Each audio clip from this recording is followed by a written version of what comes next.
Election commission ने कराची के कौमी असम्बली के 3 हलकों के नताइज के खिलाफ दरखास्तें मुस्तरद कर दी। NA 237 कराची से ज़हूरुद्दीन, NA 239 से मोहम्मद यासिर और NA 241 से खुर्रमशेर जमान की दरखास्तें मुस्तरद की गई। कौमी असम्बली की इन तीनों नशिस्तों पर पीपल्स पार्टी के उम्मीदवार कामयाब हुए थे।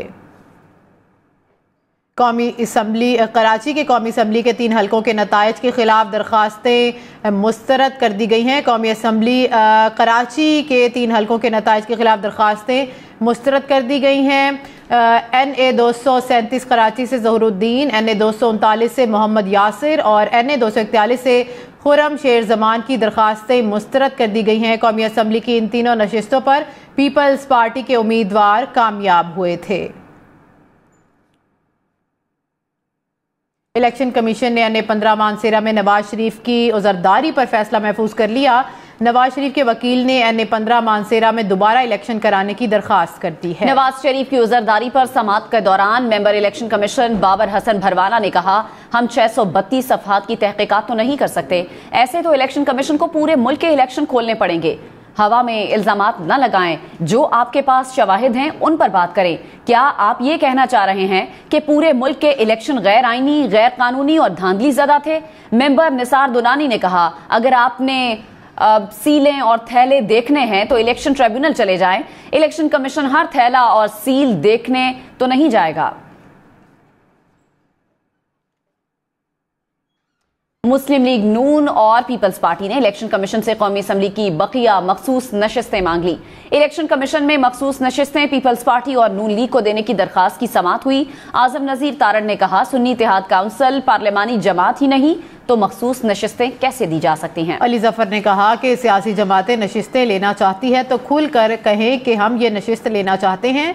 तमाम दरखास्तों की कॉपियां दी जाएं, कल दलाइल दे दूंगा। चीफ इलेक्शन कमिश्नर ने कहा, ये तमाम मामलात फैसले के लिए इलेक्शन कमीशन पर छोड़ दें। दरखास्तों पर समाअत कल तक मुलतवी कर दी गई।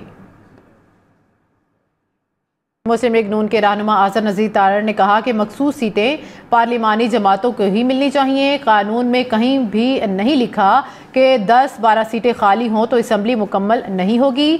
हामिद रजा ने भी अपनी जमात की टिकट पर इलेक्शन नहीं लड़ा। जोर जबरदस्ती से सीटें हासिल करने की साजिश कामयाब नहीं हो सकती।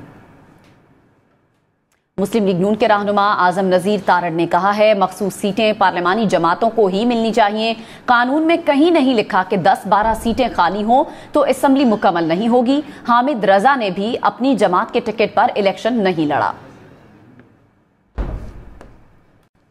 पीटीआई के रहनुमा बैरिस्टर गौहर ने कहा है कि सिंध और पंजाब असेंबली के सेशन गैर कानूनी तौर पर हुए। उम्मीद है इलेक्शन कमीशन का फैसला इंसाफ पर मबनी होगा। पंजाब में 107 अरकान सुन्नी इत्तेहाद काउंसिल में शामिल हुए। खैबर पख्तूनख्वा में 90 अरकान ने सुन्नी इत्तेहाद काउंसिल में शमूलियत इख्तियार की। इत्तेहाद काउंसिल की तरफ से 4 एप्लीकेशन इलेक्शन कमीशन के पास गई कि नेशनल असम्बली और इन 3 प्रोविंशियल असम्बली में हमें रिजर्व सीट जो वमेन की है और जो नॉन मुस्लिम की है, ये टोटल 227 सीटें बनती है कि कोई भी फोरम जब तक रिजर्व सीटों का फैसला ना हुआ हो तो कोई भी सेशन नहीं हो सकता। पंजाब का सेशन गैर कानूनी तरीके से हुआ, सिंध असम्बली का सेशन गैर कानूनी तरीके से हुआ, नेशनल असम्बली का सेशन अगर होगा वो भी गैर कानूनी तरीके से होगा, क्योंकि पहले सारे फोरम्स जो है, चाहे हाउस है नेशनल असम्बली का, चाहे वो प्रोविंशियल असम्बली के, उनके सारे मेंबरान के नोटिफिकेशन हो जाए, उसके बाद असम्बली बुलाना लाजिम है।